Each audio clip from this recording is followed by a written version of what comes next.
शुणु दलर मानवर सभापति निर्देश रे आमे जो जो कार्यक्रम प्राय 28 जिलार सभापति घोषित होती एवं सेमानक भी आमे 2 दिन धरी आमर बीसी जगह संगे इंटराक्शन भी सब कन्स्टिट्यूएंसी लीडर एवं सभापति मान संगे दल सभापति निर्देश रे नवीन निवास रे मध्य सोशल मीडिया एवं अन्य उपरे सेठी मध्य ग्रुप ग्रुप होकर आलोचना होती एवं आमर तेणु एक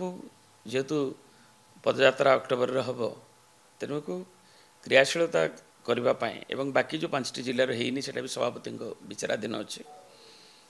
तेणु किंतु तल लेवल ब्लॉक यूएलबी प्रेसिडेंट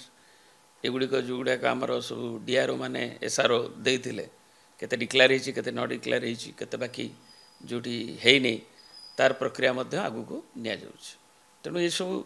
तल स्तर है ब्लॉक स्तर जो मैंने क्या आमर जो अच्छी संविधान से अनुसार आमर प्रति आमर एनएसी म्युनिसिपालिटी जो मैंने शंख चिन्ह जीति से मैंने एक्स ऑफिशियो मेंबर हे जो मैंने चेयरमैन आने मैंने जीति तेणु आमर जो अच्छी गोटे जे डिस्ट्रिक्ट कमिटी विभिन्न उपसभापति सभापति संपादक एम नहीं करेंगे तेणु सहमति कहुई सब आणिक दाखल कले सभापति श्रीयुक्त नवीन पट्टनायक अनुमोदन पर घोषित हो तेणु सेप्टेम्बर मसरे प्रिपेरेसन सरला एवं पोजिशनिंग हो गला अक्टोबर पदयात्रा एवं जनसाधारण को इश्यू सांगे विजु जनता दल अच्छी एवं से इश्यू को आगू नापी कार्यक्रम जहाँ निर्देशित हम से अनुसार जी एवं विधानसभा मझे सर्ट सेसन अच्छी आमर विधायक विधायिका मैंने से सक्रिय भाव में विभिन्न इश्यूज गुड़ा उठे आसमें भी उठेबे जो जन विरोधी इश्यूज गुड़ा नहीं समस्त दायित्व रही तेणु समस्ते सहयोगितार समस्ते दलर जो मैंने